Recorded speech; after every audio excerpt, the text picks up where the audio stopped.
You know how we do that is like, is it live? Is it live? Is it live?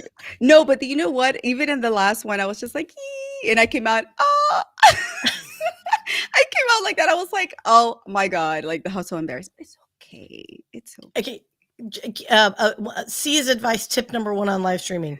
Even though the countdown says go, it doesn't necessarily mean go. Give it a couple more seconds because how many times have we talked and we're like mid sentence and it comes Hmm. out like, you know, I don't know. I don't Yes. know. I'm trying to say a word that just might come out like potty word, and you're like, no, that wasn't what I said. It was half the word. Anyway, I Oh mean, my probably God, was a you potty guys. word, but you know. Oh my gosh, the things that we talk about. But anyhow, happy Saturday. Yay! Oh my God, I missed you guys last weekend. I sure did. But you know what? I know, and the funny part is that I was getting texts and DMs, and sometimes, like, some people even called me, are we missing something? Is this Saturday? I thought this was Saturday because, your show and the notification of your show is what lets me know I'm alive and it's Saturday. I'm like, oh, Let's people. be. I'm alive or live. Thank you for like making me feel alive. Which you do do. You do have some really good conversations that do make people feel alive, girl. It made me Uh, feel so special. So thank you guys for those who, like commented or text me saying, "Hey, what's going on? Are you okay? No show. What's going on?" That's my Saturday morning stuff. So I love you guys. That just shows you the power of the network and the community that we have. And so yeah, well there you go. The first, is he the first one this time? there's always a first time for things in life, and it's proof that life happens. Can I do see a tip number two for live streaming? There you go. Consistency is key. So if this was just an example of, oh, I'll just go whenever I feel like it, or I'm tired, I'm not going to do it, that's fine. Mm-mm, It's your prerogative. And like I said, life does happen. But the mm-mm. problem is also is humans by nature like consistency. This is why Yes. even in child parenting rules, discipline is key and consistency and discipline is key because the kid then will now remember it. They're going to remember it over like a billion times, but they will eventually remember it. So same with content creation, live stream, etc. Be consistent. Be consistent. And welcome to Uh, another episode of Sia Says. I Hey, told you. but I'm not ranting today. That was an No. actual like there's so many creators out there on LinkedIn right now. That's true. Just That is saying. true. That is true. But uh, I love the fact that you give the tips and people. Please listen. I've learned so much. I'm telling you, I even know how to run my own show whenever producers don't like to show up or they're too tired or you know. I love you. I was gonna make a slurping sound like ASMR style, but I'm too far away from my mic. No, let's not do that. But anyhow, so let's go ahead and get this party started, y'all. So let's gonna go ahead and roll that intro, and we're gonna go into some stuff that we've been working on for the last few weeks. How about that? Woohoo! Let's do it. Let's do it. Hey y'all, welcome to my corner. This is your girl Raquel, aka Raki. Step into our world of connections where I'm a proud Hounds of Business Pack leader, which is a community of entrepreneurs committed to sharing positivity, growing together, and never forgetting to inject some fun. Get to know amazing people in this safe space, so come and join me in my connection corner.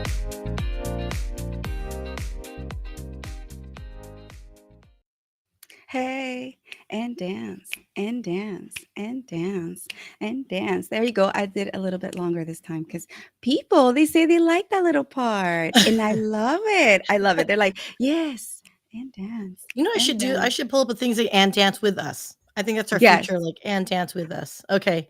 Thank you. yes, yes, absolutely. And Amika danced with us this week. I was so excited. I'm like, oh, mind blown. Tell all the people whoever missed it. Like, no joke. This was an amazing show.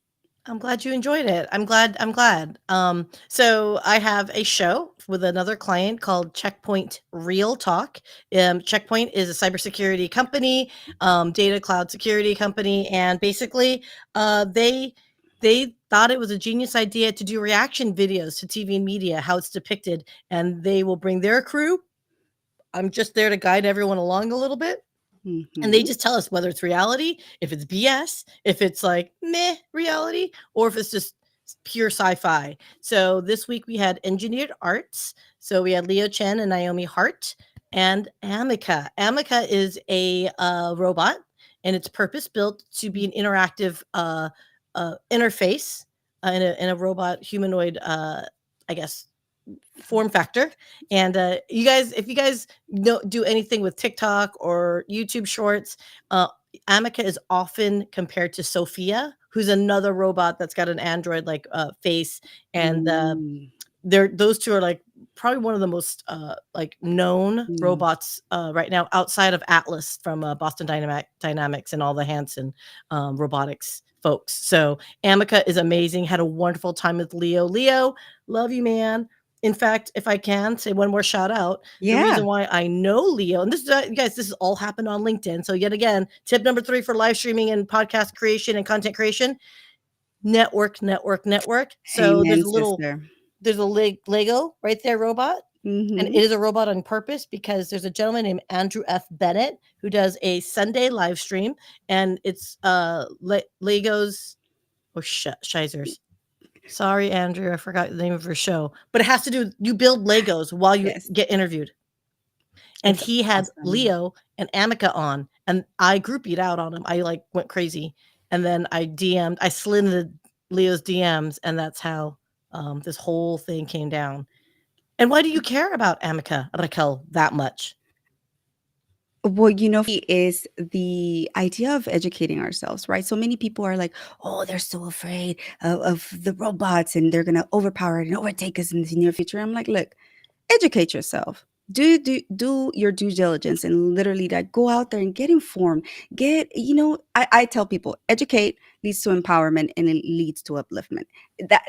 That's just the way I operate. And for me, so it's very important to start learning about these things. We're going that way. Technology is advancing at rapid pace. And if we don't catch up, then we're going to be left behind. So for me to start learning how technology, fuses with healthcare, which is my background, is very important. Innovation, anything that I can do to learn each and every day how to best serve the world through technology, it's very important for me. So that's why I care a lot. So, Checkpoint Real Talk does it in such a fantastic, creative, fun manner that it really resonates with me. So I hope it really does with you too. So check it out. Really scan the code, check out the page, follow. I just love it. I'm such an advocate and proponent of them. They're awesome.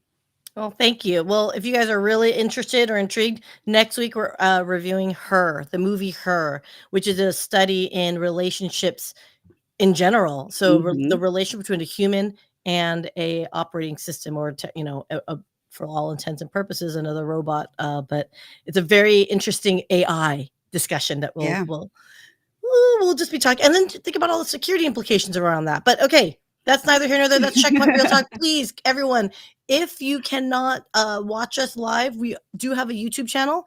Please like and subscribe on YouTube and follow us on LinkedIn. We would super appreciate it and love the feedback and recommendations. If you have a show you want us to review, tell us, slide into my DMs. I am taking all suggestions.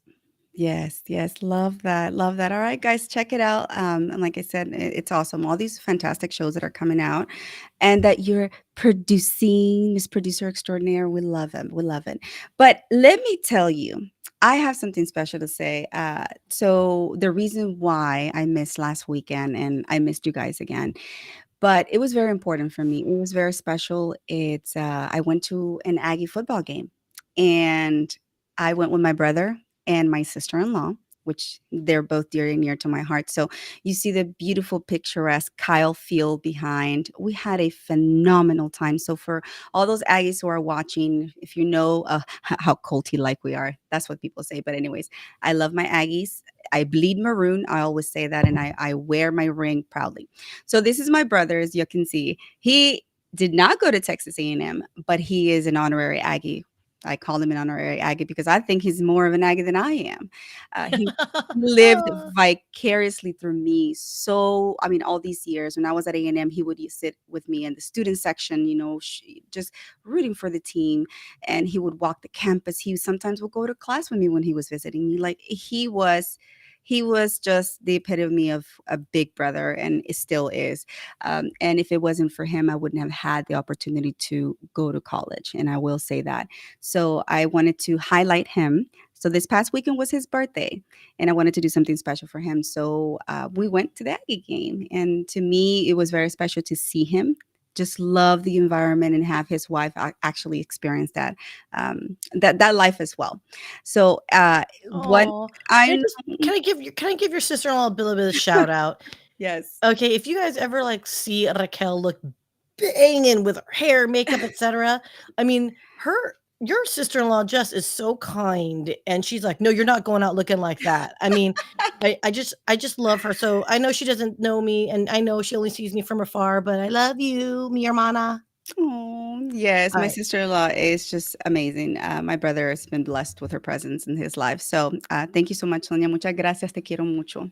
Oh, all right. So as you can see, he had fun. Okay. So we did what's called we witnessed the spirit walk, which is when the players come and they high five. The line of people waiting for them before they go into the stadium. We saw Coach Jimbo. He's no longer with us, unfortunately. But hey, I'm not gonna get into that debate. But yeah, so we saw just the parade, just everybody. It's called the spirit walk, and the dancers were walking around. So I said, "Hey, yo, it's his birthday. Take a picture with him." So they took a picture with him, and so it was really, really fun. He had an amazing time. That was the view from our seats. Those seats were expensive, y'all. I was like, man, it was Mississippi State. By the way, we won. We blew him out the water. Hey, whoop. I was so excited. We had so much fun. The next day, I didn't have a voice. That goes to tell you we were yelling and screaming our lungs out, but we had so much fun. I love it. But the most meaningful thing for me in this case is the fact that I shared with y'all that my brother is not, he didn't go to A&M, but in heart, like I said, I did something for him that it felt natural. So as part of my double major in undergrad, and I have a minor as well, so I got my ring. I graduated, but then I got my master's. What do you do with another ring? So the next logical thing I thought was I will upgrade to a male size, and I had them engrave his name and a dedication to him. So I gifted this ring to him 12 years ago, exactly to this day. And I remember, we're gonna get emotional. I remember when he opened it, like he dropped to his knees and he was just like, you just don't understand. Like, because it was his sacrifice too. So this is my point. It was both of our sacrifices. Him by allowing me to go to college and helping staying back home and helping with our parents and the home and everything. And me making him proud by becoming the woman that he knew I would become. So I gifted him this ring and he wears that thing everywhere we go. So that's his hand and that's my hand. And we took a picture at the ring. So, Oh, girl. you almost made me cry. I mean, that is such Woo. a beautiful gift, and I think this is a story untold that people don't understand, Mm, is not only the sacrifice of parents, of immigrants, or if you just grew up in poverty, yeah. how much your parents work hard to just get you where you can be, for some, just to feed you. You know Yeah. what I mean? Yeah. And, the fact that your brother took on and Mhm. carried that as well to ensure you got the opportunity. I mean, girl, that is just Yeah. beautiful. I mean, thank you to your brother and obviously, your sister. Yeah. Yeah, Yeah. very good people. Oh, good Mhm. people. Yeah. So I just wanted to kind of share that part as to why it was very symbolic for me to take off and also just to share this moment with you and why my brother is so special to me and my family have been very instrumental in my success and education. So yay. And then we took a little last minute photo and representing what we're about, which is the 12th man. So like I said, it was a beautiful game. It was a beautiful day and we enjoyed it. So I just wanted to share that with you guys, and I hope you enjoyed it as well. Oh my gosh, Yay! that hoodie that you're wearing on your head, Yeah. it actually looks like you colored your hair maroon, and I was just about to say, I'm all for it. If you ever wanna color your hair, do it. Well, maybe I'll think about it next season. How about that? Do do it, do it. That would be Oh, I so love it. good. But yeah, my Aggies will be playing in about 45 minutes. So I'm hoping to catch a little bit of that game. So Giga Mag is a whoop. I'm so excited, Giga what? y'all. Gig 'em Aggies. Hey, whoop. As y'all can see, I'm always Aggified. Giga, everyone. But yeah, so again, thank you so much, guys, for showing up, for being here. It's amazing to see the power of a community. Please take a minute and connect with the folks that you see in the comments. This is the best time. This is a safe space for everybody to connect, and learn from one another, get to know one another. There is so much power in sharing our stories. I'm such a proponent of that. Hello, mi hermano Steven Ng desde Nueva York. Un besito para ti, Mr. Mike Asherbanner. And but yeah, really quick, before we bring our fantastic guest up, I'm so excited. I've been excited about the show. I want to just verbally shout out, the Hounds of Business community. We love you as one of the proud sponsors of this show. Without you guys, we wouldn't be here. Mike Asherbander, thank you so much for always being here day in and day out and doing everything. I know, we're going through some things, personal stuff, but you always make the time to be here, and I appreciate that. So te quiero mucho. I love you, bro. Walking Tall, the Walking Tall movement. We love you. Yes. What are you going to do? Oh, there you go. See, exactly. Now, I'm the flip it, girl. There you go. My brother Chris Malizewski, thank you so much for giving me the opportunity to walk tall along with you as the Latina ambassador, part of Walking Tall. I'm so excited for 2024. So many wonderful things are ramping up and just cooking in the background, right? For the Walking Tall movement, their podcast, the second season just launched, so check it out. We'll be putting the QR code later, but yeah. Throughout the episode, we're going to be doing something slightly different. We're just going to put up the QR codes kind of randomly on the sides, just to, give our sponsors a little bit more time with our audience. Yes, and it's part also of the rebranding that will be going until 2024. Rocky's Corner is going to be rebranding slightly, just to format different things and just be even more inclusive than it already is, because I love everyone. Okay, and what about Brilliant Beam Media, Madame? Oh, that's me and our company and cast of merry characters. If you need help to better execute your corporate messaging into social media, especially on LinkedIn, hit me up. And the team at Brilliant Beam Media, we're happy to do that. So Raquel is intimately aware of how awesome we are, aren't we? Absolutely phenomenal, stellar, brilliant, I shall say. But I'm not biased. Not biased at all. But no, seriously, if y'all need any of the digital media, anything regarding that, y'all need to check out Brilliant Bee Media. It's amazing. It's life-changing. I've learned so much. I've learned so much as I go. And and last but not least, who else? Tausi, Janice Shokrian. See this? Tausi, this is part of the pillowcase. This is actually an added bonus, but behind me is giving me actual lumbar support right now. So if you need neck and lumbar, you guys check out Chelsea Pillowcase. I swear by it. And I told Janice, and I know she's probably being kind, but for every 10 Tausi sold, Brilliant Beam is donating one to a cause that we have yet to determine. But we're open to giving. And if you guys have suggestions of who would best benefit from the Tausi pillowcases, by all means, let us know in DMs. Yes, ma'am. That's awesome. Janet Shokran, un saludo para ti. I send you kisses and a shout out because we love you. You're amazing. All right. Well, I know I mentioned the Walking Tall movement not too long ago, but this is exactly how we met the guest of honor today. We met him through actually traveling, right, to the Mental Health Marketing Conference. So please welcome to the stage our guest of honor of the day, Reggie D. Ford.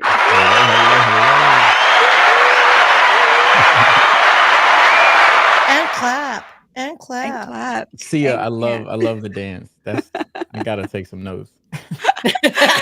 Yes. Well, with this crew, you get so much. You saw us in action. You saw how we operated. I mean, going from like Syya wearing her Tigger onesie, parading it in, outside of Nashville in Franklin, Tennessee. We were like, whoa, these foreigners, not really foreigners, but you know what I mean.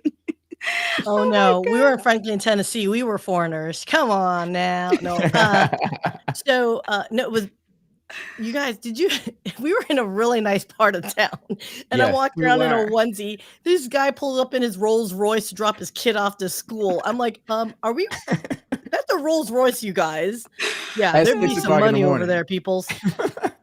Yes, it was quite an experience, I should say. I'd never been in a place like that. So, just having Syya, parading with a Tigger onesie downtown, frankly, was quite a sight to behold, I should say. Uh, We're bringing awareness to mental health, people. Yes, You need yes. something to, like, pop your eye in the morning other than the apparently a Rolls Royce just chilling in the parking lot trying to get the kid to school. Like I said, you never have a dull moment with this crew. Let me tell you that. But so Reggie, you've been part of our, you've witnessed our shenanigans. You witnessed the impact that we create, the fanfare that we create around us to raise awareness of why we do what we do, right? And we Mhm. met through the Walking Tall movement when we went to Franklin, Tennessee at the Mental Health Marketing Conference. We had the pleasure of going there and meeting so many wonderful people who are advocating for mental health. And you're one of them. So please tell us a little bit about yourself and so people can start getting to know you. Thank you. I appreciate it. And I just want to say first shout out to y'all and Chris because y'all had this energy that invited everybody over. And so y'all had the perfect location at the conference. And yeah, it was great to meet y'all. But a little bit about me. I'm born and raised in Nashville. So y'all were close to my stomping grounds when y'all came here. And my background looks totally different than where I am today. I think when people hear my story, they are amazed at kind of the leaps that I've made in my life. But born to a very young mother, my mom was 14 years old when she had me, which coming up in the hood in poverty, and it was a lot of struggle. It was difficult financially. It was difficult emotionally, and I think one of the things that informed a lot of my upbringing was how I responded to emotional connection with people. I was very closed off from people. I didn't trust people, frankly, and so that carried on into a lot of my life, which I'm sure we'll talk about later. But my mom, she knew the importance of education. And I think Rocky, hearing your story, that's something that we share is education is a key to unlocking opportunities for so many things. And so I Mhm. got plenty of opportunities to go to some of the finest institutions from an education standpoint, and I thrived there. I think the opportunity really opened itself with my combination of academics and athletics. So I Mm. played football, basketball, and track most of my life, and but in a football league when I was real young, I got identified by this private school that was people were pulling up with Rolls Royces, and Mhm. it was unlike the world that I grew up in, but it was an opportunity to open my eyes to something new and give me that exposure. I think really benefited me, and so yeah, I went to that school, which came with a lot of opportunity, a lot of promise, but a lot of my scars when I talk about my trauma come from that situation as well. Being, when I first entered the school, the only black person in my class, to Mm. coming from the background that I came from, and then just dealing with being a black person in the South, Mhm. or just in America, I think. Um, but with all that, continue to persevere. I think that's a theme throughout my life, and um, ended up being the first person in my immediate family to graduate from high school and then go Mm. to college. I went to Vanderbilt University. Shout out to my doors. Hey, Damn. Yeah. Damn. Okay, wait, applause, stop, applause. wait, stop. We have to. I know, hold on, I need to oh, shoot, I just spilled my coffee. Anchor down. Yes. Yes. Hold up, you just skipped a step there, my friend. Okay, it's Yeah. one thing to be the first in your family to graduate high school, okay, that's just impressive on its Mhm. own, but then you go to an elite college, like, Mhm. there was a what you did something to earn that, Yeah, my for friend, sure. that wasn't just given willy-nilly, so are you straight A student? I Are you was. straight A It's student and kick amazing. booty I was for a really athlete? long time, until I got to the private school. I think I got my first B when I went to the private school, but even then, like, I don't think I ever got below a C.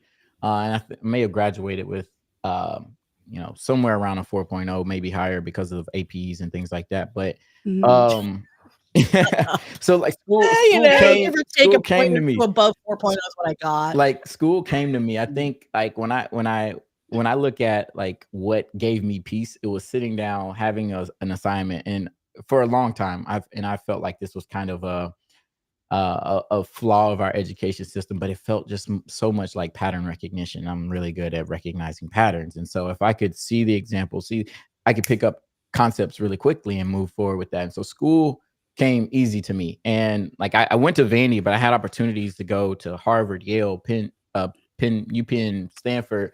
I wanted to stay home. I wanted to stay home with my younger siblings and my family. And so that's why I chose Vandy, so I could be in Nashville. That's Um, amazing. And, yeah. I hear you just talking. And, part of my story is very similar to yours in that case, that I was the first one to graduate from high school and go to college, and not only just any college, but a really good college, Mhm. university. So for me, that was very important to be able to continue that tradition and make it even better for the next generation. And that includes Yes. my daughters. So at any point, though, and this is curious because this happened to me. At any point, did you feel like you weren't deserving of that, even though you knew you Yeah. were a stellar person? At any point, did you feel like you were not, like, maybe this wasn't for me? Like, is this lucky and I'm just That's a lucky? great And question. how did you handle that? I think it came earlier before I even chose Vanderbilt. So when Harvard started sending me letters, um, I that was when the imposter syndrome came in. It's like I don't deserve, like little old me does not go to school at Harvard. And I had already had this difficult transition from public school to private school, and I thought that was the hardest thing that I ever had to deal with, socially and culturally. And I didn't want to make another transition like that. And so I self sabotaged around that whole opportunity. Coaches and teachers and everybody was trying to get me to accept the offer, and that offer would have been for athletics. Vandy was just academics, but I would have played football and maybe run track at Harvard or Penn. And but when I got to my SAT, I was like, I really don't want to do this. I'm gonna circle CA, Mhm. CA, CA, CA, CA, and lay my head down.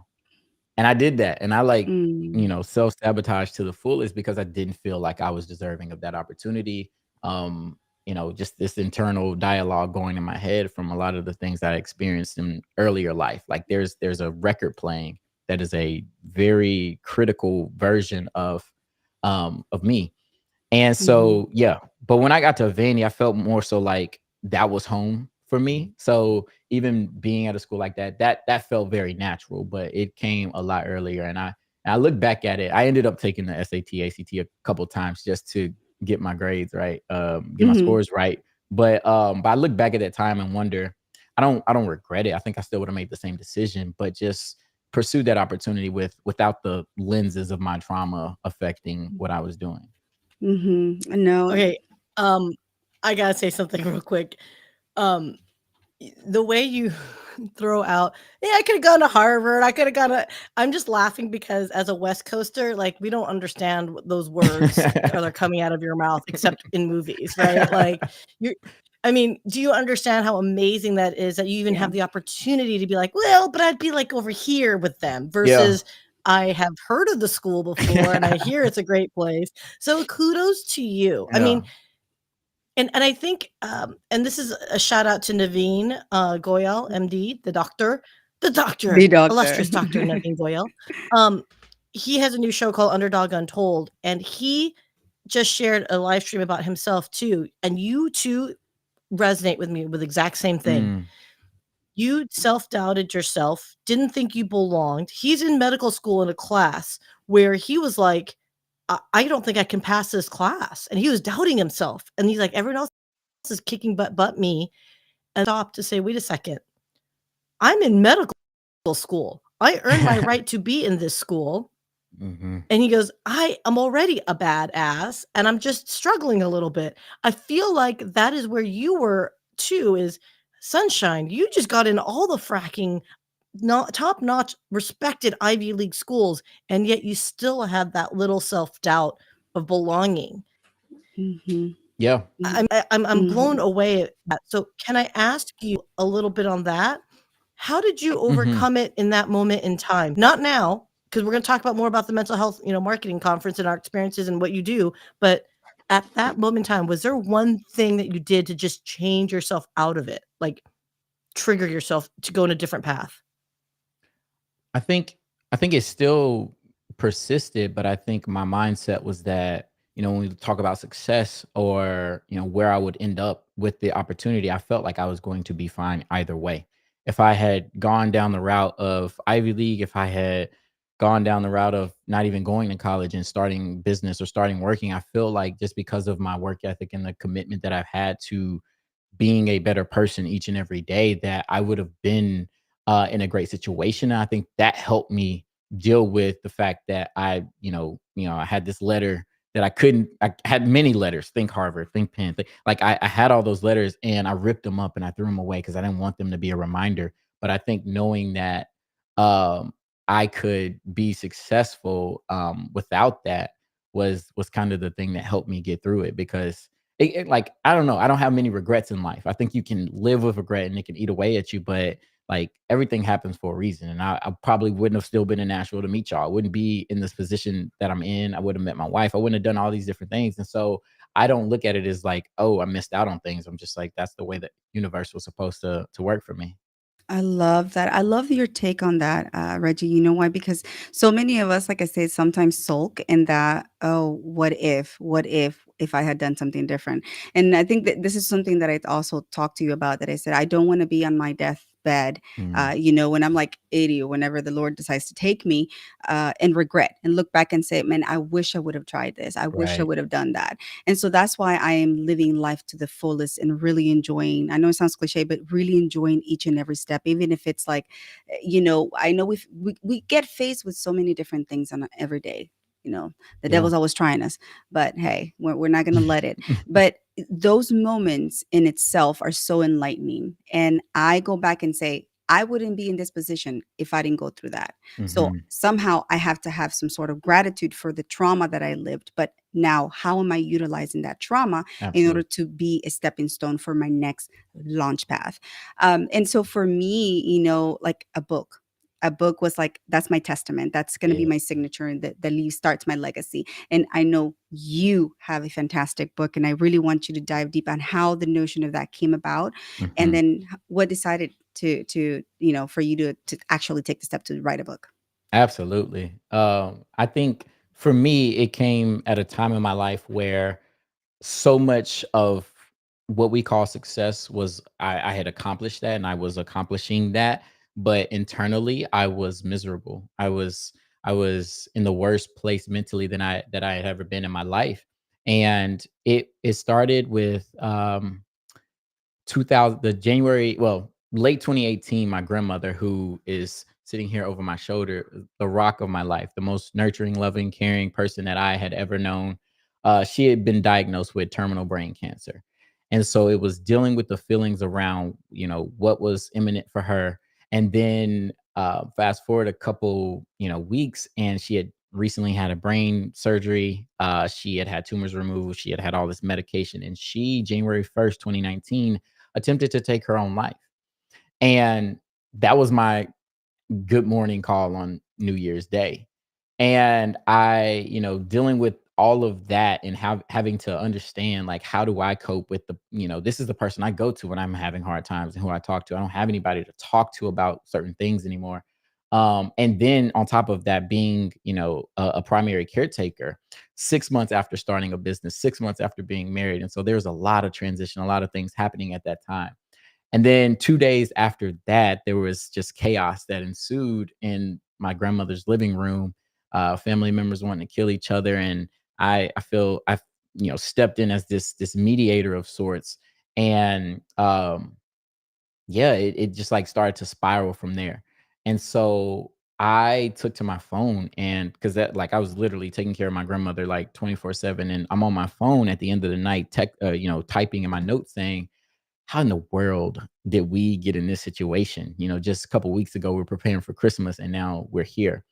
And fast forward, spoiler alert, but my grandmother passed away and there was more chaos. There was, things from my mom, things from my dad that really just impacted me to a level where I never thought I would be.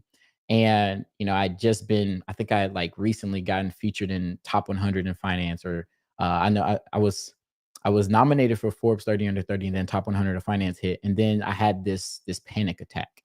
I was lying on the floor, and I was crying, and I was blabbering incoherently for I don't even know how long. And I, leading up to that, hadn't had any sleep for 30 days. And so, like, all the anxiety, all the triggers from my trauma, all of this stuff from, what I had been through in life that had been channeled into work, work, work, perform, achieve, grow, had just like went out the window, and I just like collapsed and exploded. And so that very next day is when I started to answer the question, how in the world did I end up on the floor in that situation? And Mhm. that's kind of where the book started, was answering that question and digging into who I am, how did I become this person that I am, like the complete person, not the LinkedIn version that so many people saw of me for so long, not the resume, Mhm. but the whole person that is Reggie Ford. Mhm, mhm. And again, that right there is a powerful statement. The whole person, right? Because yes, to some people's only certain aspects are seen. Only we're seen as speakers. Like for example, you are a phenomenal speaker, a keynote speaker at that, and people will know you only by that, but they don't know behind the doors like what led to that, what took Mhm. all these years of trials and tribulations and the things that you have to go through and some of this healing that we're still doing, right? Yeah. That led to that. And to for me, just listening to your story again, that's why I vibed so well with you. That's why I was so in tune with you because I see so much of my story in you. Mhm. You being a young black man growing up in an environment that is not conducive to success or conducive to get out of the hood, right? But you persevered. You Mhm. went. You did everything you could to get out of that. So walk us a little bit through, how did you become a keynote speaker? Like Yeah. that to me is very important because I know many people are really Oh, wanting yeah. to take to the stage. Absolutely. And so my book came before the keynotes. I know some people do it the other way around, but like I after I published the book on Juneteenth of 2021, I leading up to it and after it, I was promoting the book. I'm talking on podcasts, I'm going to different events, having book events, and then I got invited. Like my first gig was a keynote speech at Goodwill. And so Mhm. I spoke for their annual breakfast, fundraising breakfast, and then it just started to flood in after that. And I think one of the things that helped me was like I don't want to be rah rah, like give you all these like sound bites and things like that. Like I just talk from my heart, and I might have a couple of bullet points that I'm going to guide me through my speech, but I'm speaking from the heart, and I'm speaking with what resonates with the audience, and yeah, staying authentic to myself. And so, yeah, it became that opportunity came up just through networking. Y'all mentioned it earlier. Like my network opened up that door, and then couple weeks later, got another keynote opportunity, and that was at a bigger conference where there were other individual entities that wanted to see me come, speak with their entity. And so, like my whole 2022 was booked up from that, and it's just been rolling from there. And honestly, I've done very little promotion around my speaking, which I want to do more of just to see what levels I can take it. But it has been a lot of word of mouth and people actually experiencing it. A leader Mhm. who has the opportunity to say, I saw this person and I want my people to see this person as well. Mhm. And Mhm. and it took, I've gotten some training, I've gotten, different things to help me become a more engaging speaker. But I think when you speak from the heart and you have a captivating story and you share that with to people with intention, and I mean, my agenda is to spread awareness around mental health so that people don't end up on the floor like I did, Yeah. right? Yeah. And and I think like that's way too late, and it can get even farther than that. But like that is my agenda. If I'm going in with an agenda, is being that advocate, especially for young people, because I think if we can tap into them while they're young, then Mm. they have better resources. Then they have better self regulating, tools that they can lean on and not end up in that same situation. And Oh my so, God. yeah, that's kind of how that started. No, and I mean, like I said, I appreciate that you are being very open and sharing your story, because it's difficult. It's hard sometimes to get up there and feel vulnerable, right? That everybody's judging you, looking at you, and that's not the case. So for me, being vulnerable and sharing my story has actually been very enlightening. It has Mhm. been eye opening. It has been healing. Yes. What role has vulnerability like played in your life that you Mm. think has led you to where you are now? I think it for me too, it has led to tremendous amounts of healing. And I think back to just my first instances of being vulnerable, probably with my college girlfriend who's now my wife. I wouldn't open up to anybody. Everything was shallow before that. People knew me and people knew like a certain part of me, but like when I got into the deep stuff that really affected me, she was the first person that really got that part of me. And so it helped me heal because I'm telling these stories and I'm recounting parts of my life. And instead of the internalized dialogue continuing or the, the bad neural pathways just continuing down that way, it was intervention. It was like, okay, well, maybe therapy is a good option, or maybe, certain, but like if I had never been vulnerable, the way that I presented myself to the world was confident, happy and all of this. And so no one would have ever known. And I think Mhm, we have a lot of people who go through the world like that, where the world doesn't know you're suffering. And then we see a headline one day and it's like, wow, I didn't even mhm, know. And mhm, so vulnerability has helped me heal. It's also led to so much connection with other people. I've had friends for 20 years, 20 plus years at this point. And after, I started opening up and talking about my story, I'm hearing stories about them. Like I got one of my very, very, very best friends. I learned something about him last week and I'm like, I never knew this in my mhm, life. And it's just like these are very significant parts of people's lives that go uncovered until they feel safe, and mhm, me sharing gives people permission. And so the healing plus the connection, and then I think just like going back to living more authentically, I felt like my imposter syndrome, more than like not feeling like I belong somewhere, was feeling like I am not showing up who, like, all of who I am, and I want mhm, to be able to do that. And so mhm, yeah, but I think mhm. like one of the things that always comes up for me around vulnerability is looking at shame, and how, trauma produces so much shame, like they go hand in Yeah. hand. But the opposite of shame is vulnerability.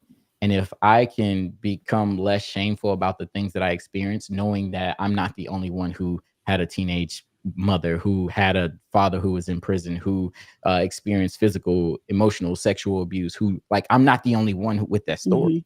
Mhm, And mhm. so if I can reduce that shame and increase their level of vulnerability, then that healing, the connection, all of that grows. Yeah, oh my gosh. I mean, yeah, well, you just said that is a mic drop moment. I'm like, "Oh my gosh, okay." Like, yes, yes, we need more of that. See, and this is why you're just the perfect fit for everything that we're advocating. Sharing your story, being vulnerable, having the ability to touch lives and resonate with so many people. It's part of our authenticity. And Mhm, I live that on every single day, because I think it's very important to be able to voice our opinions, be able to voice our stories and say, hey, this is where I'm at. This is where, I've come from. And this is what I've been through. And it's mhm, okay. It's your lived experience, but how you use your lived experiences and turn it into something positive that can contribute positively to the world is mhm. what matters at this day and age.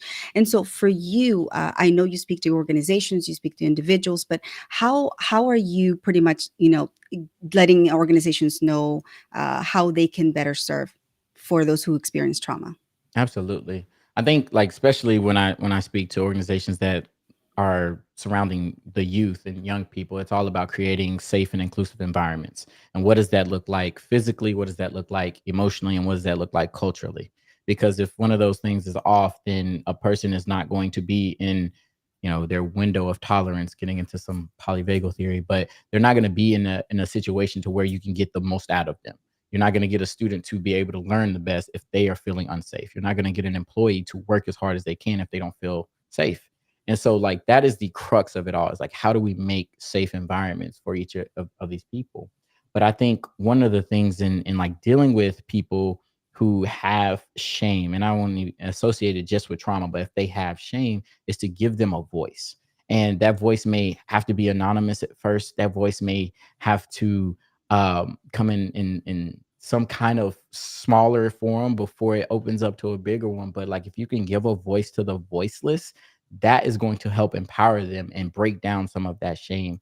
I think for me, in earlier in my career, I didn't feel empowered to speak up, to advocate for myself.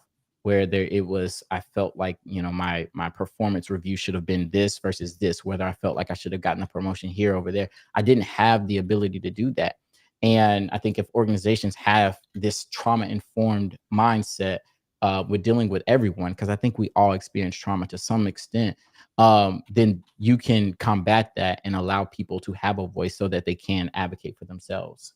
But another thing I think is like being very flexible with people, because we are so complex, flexible in the hours, the locations, and all of these different things that people, how they show up. I was talking to one of my clients, is a school in Charlotte, and he's having he's specifically working with like student retention and academic success, but he has a student who's going through a severe cancer treatment and can't be on campus, but is getting all the work done. Mm. And the school is not being as inclusive around that situation, though her grades are fabulous, though like everything is being, and it's like, how do we create environments that are more flexible for people in their situation and in their lives?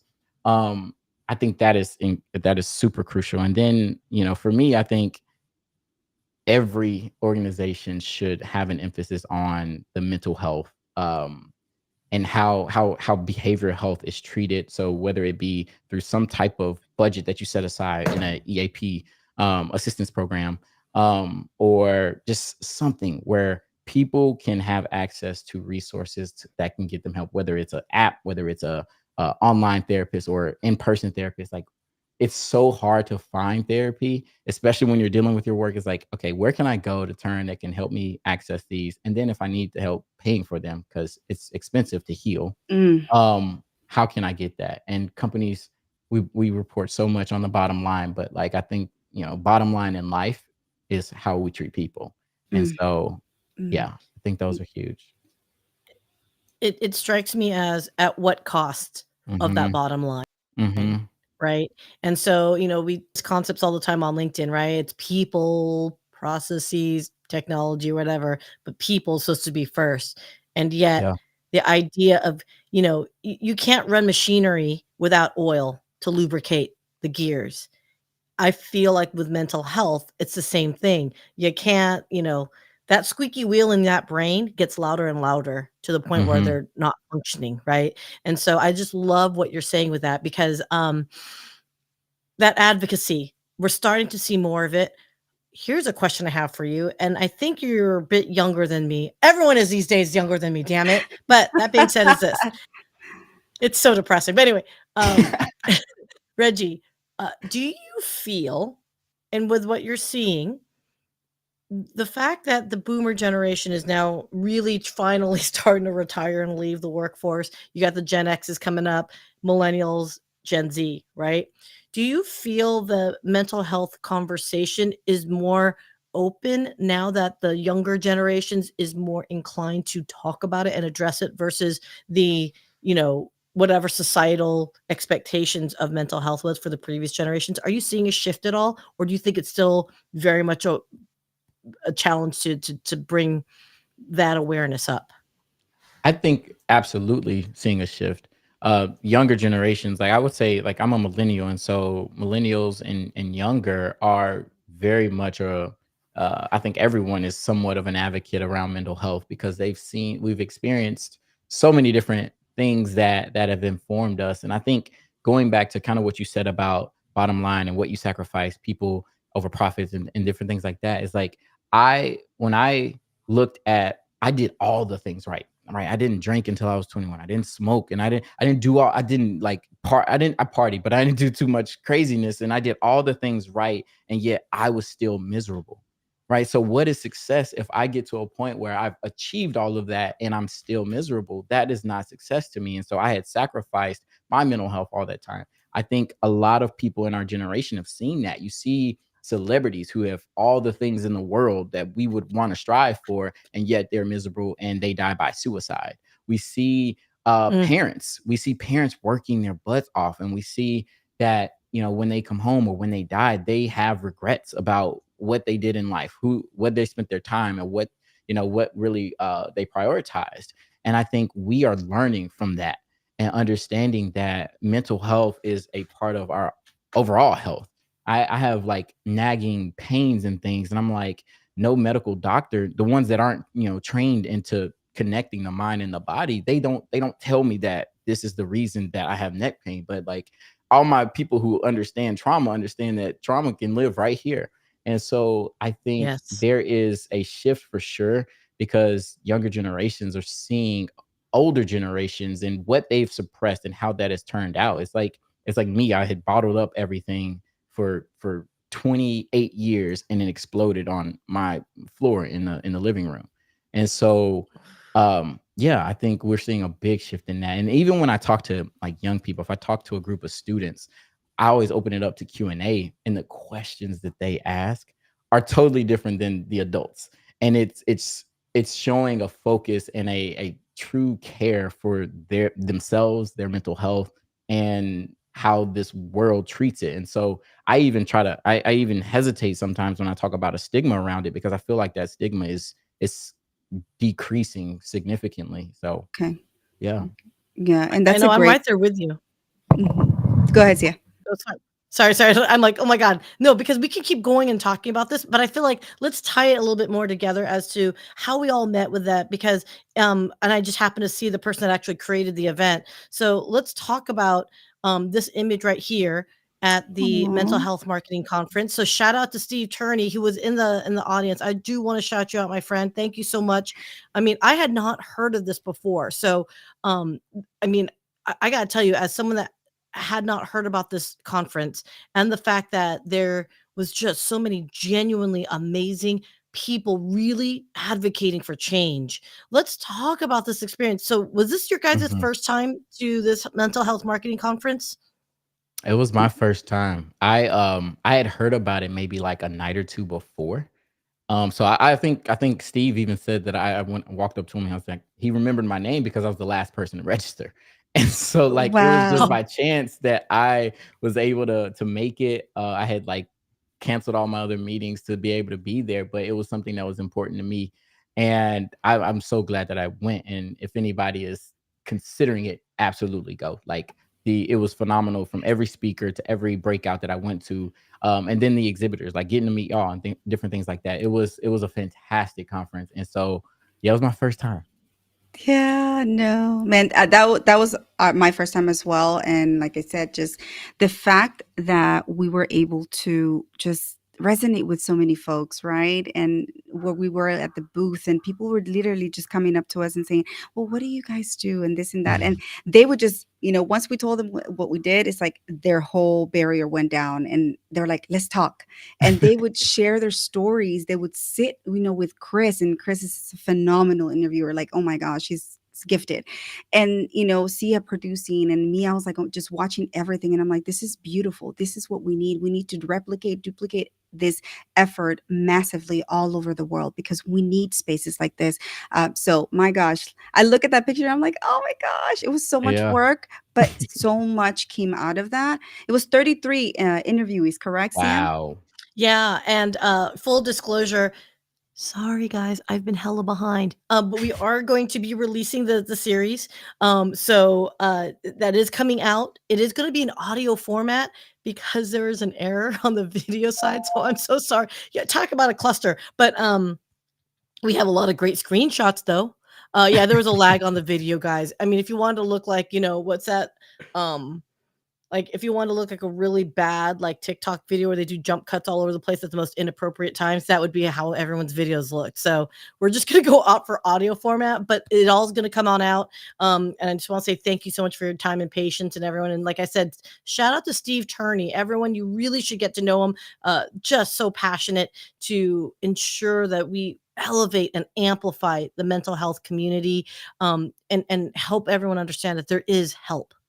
Right? There Yes. is someone out there for you. So please, please, please do. And shout out to Walking Tall movement. So a way that's kind of aggregating a lot of this is to help everyone understand that the Walking Tall movement isn't one specific thing. It is a community of communities, if you will, that's coming together in aggregate. So everyone wants to walk tall together. So Chris Malzewski, not so subtle reference, Reggie, you might be an amazing ambassador for Oh, mental health, for walking Absolutely. tall.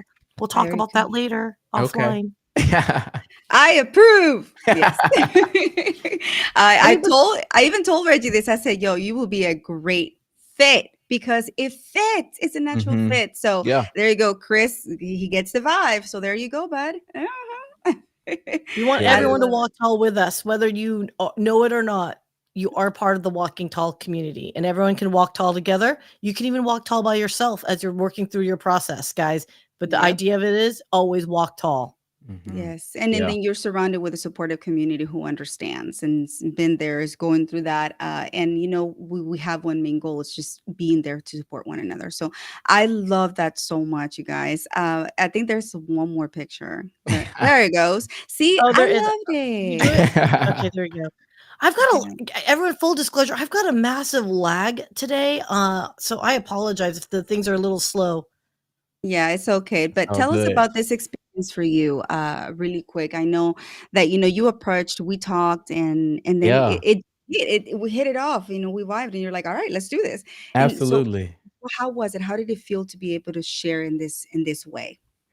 I want to say this was the first day, and I think this was after Chris had already shared his experience of being a victim Oh, of mass shooting, or not, of being involved in a mass yes. shooting. And Mhm. so and I, like, going back to vulnerability, right? That led to a connection. I'm like, oh, I feel like I can vibe with this person over here, even though we're at a conference. It helped me approach with my guards dropped. And so, like, I had no idea what y'all were doing. I was just like, I wanted to learn about what Walking Tall is doing. And the mission just spoke to me. Like you said, I think it is a great fit because we are all doing this work, and it makes sense when there are so many commonalities between the things that we're doing. And like, being Latina, and me being Black, and Chris being white, and Syya being Asian, like, there's, like, we can reach more people in that way. And so I think it is a beautiful thing. But this interview, like, I had done many podcasts and things like that. I'd never done one like on the spot like that. But it was cool. It was like probably not even 10 minutes. And Mhm. like you said, Chris is a great interview. To be able to get enough information out of a person in that short amount of time is a Mhm. skill. And so, but yeah, he had some great questions, with very little information about me on the front end. But I think it was fantastic. So shout out to Chris. Yes. Yeah, he's amazing, like I said, and such an amazing ambassador to carry this movement forward. Like I said, I loved it. I learned so much from this conference, and so shout out to you again, Steve Turney. And we are so looking forward to 2024's conference. I'm Hmm. Yes, just we are. like, Oh I yeah. will be there, no joke. And this Oh time yeah. we're gonna go with more time though, because I just felt Yeah. like we were so rushed. And we're definitely gonna be more prepared. I will bring the video equipment that's actually going to work for the video purposes, and that will actually work. And yeah, no. I love it. I love it. But I know we're getting to the top of the hour, and I respect everybody's time. I also have to go watch my Aggies game. But I wanted to ask you, as a parting message, what is next for Reggie Ford? I love to ask that because it's so open ended, and we're allowed to dream, Yes, right? we are. We are. I think what's next for me is, I'm working on more books. And I say more, like, I think some children's books, and then also adult books for children, and then just straight out adult books. So writing more because that's brought me so much peace, and allowed me to connect with people. But my platform is growing in a way to where I can show up in my authentic self, just like this. The shame is dropping because I think that also Yes. combats me stepping into the light that I'm supposed to be in, but that's coming down as yeah, appreciate that. Yes. Yes. Um, and so just more of me, my thought leadership, and being the biggest mental health advocate that I can be, because I want to see a world where people are happy, where people are healthy. And so, um, yeah, I think you'll see me on a stage near you, Steve. I want to be on stage next year, so let's make that happen. And any other places like where I can share my story. I have, I'm not a clinician, but I have clinical knowledge because of all the work that I've done on myself, and I'm happy to share that. I love, again, working with youth, and so speaking in any regard to where the people who are serving the youth or the actual youth is near and dear to my heart. Yeah. And yeah, so on stages and using this voice. I finally got a voice, y'all. I love it. And see, this is whenever you discover that power that you have within you and you amplify it, that is when it's really, really powerful. So Yeah. I love it. And talking about amplifying voices, Miss Syya. Yeah, yeah. I No, okay. So we are like running into our cues and sliding in. Healthcare Amplified Summit taking place January 25th in Orlando, Florida, in collaboration with Podfest Expo. Podfest is having its 10th anniversary of this convention for all things content creators. It originally started with podcasters, but now it's all expanding out. And because of the strength and popularity of Podfest, a group of folks. So I'm going to give Dr. Sabrina Runbeck a shout out, John Largent and Zach Demopoulos. They decided to create Healthcare Amplified, an organization for healthcare professionals. And obviously, the mental health is a huge component to it. So they just closed out their speakers list. And Raquel Flores, do you have an announcement to make on that? Hi, yes, I will be one of the speakers invited. I am one of the speakers invited. So I am honored. Thank you so much, Healthcare Amplified, for allowing me the opportunity to continue with my message and my mission in life. So thank you all. Excellent. And I'm just gonna be a moderator, but I'll be on stage too as a moderator. No, okay, The but best moderator. damn straight. I'm Love sorry. I was that. about to say something else inappropriate. Okay, but no, for sure, you guys. For those that are all Yeah. in the healthcare space and you are content creating, by all means, you should join us at Healthcare Amplified, and the links and all that will be added to it. Or if you just like look at any of my posts or Brilliant Bee Media's posts, we are huge supporters Mhm. of the Healthcare Amplified. So shout out to that, you guys. Please Uh, scan Reggie Ford's QR code and get to know him, because you know what? Before he knows it, he's gonna be sucked into the vortex that is our world. He doesn't know yes. that yet, does he, Raquel? Yeah, no, he don't know that, but he don't know what's gonna hit him. So it was good. It's good stuff. It's good I stuff. know. I But trust that it's good. I love it. But this is the power of the community, guys. And I keep advocating and I keep cheering you guys on to make sure that, you join a community, whether it's A, B, or Z. It doesn't matter. Be part of something that is greater than you, because there's always support out there and you're not alone. I always like to say that. Just because so many people are alone in this world, they feel alone, but they don't reach out. So we are here for you. If you don't know where to go, we have the Hounds Business Community. We have this special corner here that you have in my show. You have advocates every which way. You have the Hounds of Business. You have Brilliant Bee Media. You have the Outlier Project. Shout out to Scott.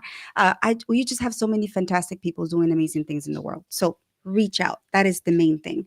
Look at the people in the comments and connect. So on my end, Reggie, thank you so much for just being a true human who is doing fantastic things for the world. I admire you. I commend you, and I've had this chat with you, and you're like a brother.